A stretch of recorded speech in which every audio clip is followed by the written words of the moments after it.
আর দলের বিরুদ্ধে ক্ষোভ প্রকাশ করেছিলেন তৃণমূলে তখন ছিলেন তাপস রায়। তিনি তারপর সেই তৃণমূল ছেড়ে তিনিও বিজেপিতে যোগদান করেন এবং সেই তাপস পেলেন কলকাতা উত্তর আসনে। যার বিরুদ্ধে ক্ষোভ সেই সুদীপ বন্দ্যোপাধ্যায় উল্টো দিকে তৃণমূলের প্রার্থী সেখানে।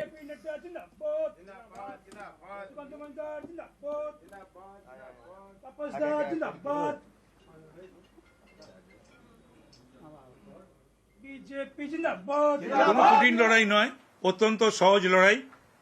আজকের পরিস্থিতিতে যে পরিস্থিতি বাংলার বুকে, সেখানে তৃণমূল কংগ্রেসকে মানুষ ভোট দেওয়ার কথা আর ভাবতেই পারছে না। আর তার উপরে প্রার্থী উত্তরের কে জানেন, যাকে পাওয়া যায় না, যার দেখা পাওয়া যায় না। এটা খুবই দুর্ভাগ্যের এবং দুঃখের বিষয়, এবং সেটা সর্বজন বিদিত, উত্তরের মানুষরা জানেন।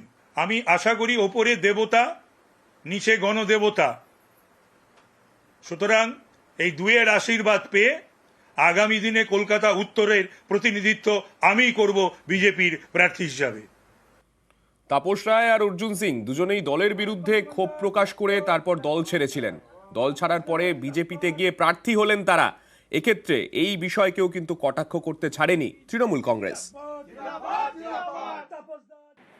দেখুন, সার্বিকভাবে আমি একটা কথা বলি যে নির্বাচনের মুখে যারা প্রার্থী পদ না পেয়ে বা অন্য কারণে দলবদল করে নীতি আদর্শ জলাঞ্জলি দিয়ে অন্য দলে গিয়ে প্রার্থী হয়, জনমানসে তাদের গ্রহণযোগ্যতা একেবারে তলানিতে যায়। তার কারণ তারা সুবিধাবাদী হিসেবে চিহ্নিত হয়।